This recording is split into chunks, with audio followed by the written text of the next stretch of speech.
يخافون ربهم من فوقهم ويفعلون ما يؤمرون.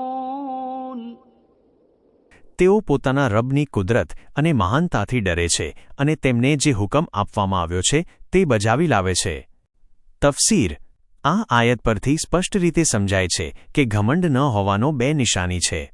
એક તો જવાબદારીઓ સામે ડર રાખવો અને બીજું અલ્લાહના આદેશોને કોઈપણ સવાલ કે અડચણ વગર પૂર્ણ રીતે અમલમાં મૂકવા.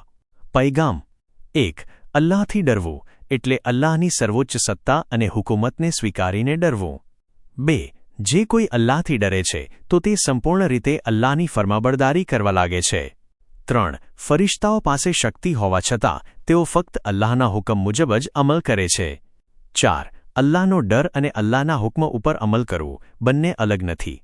જે ખરેખર હકીકતમાં અલ્લાહથી ડરે છે તે ક્યારેય અલ્લાહના હુકમનો વિરોધમાં નથી જતો.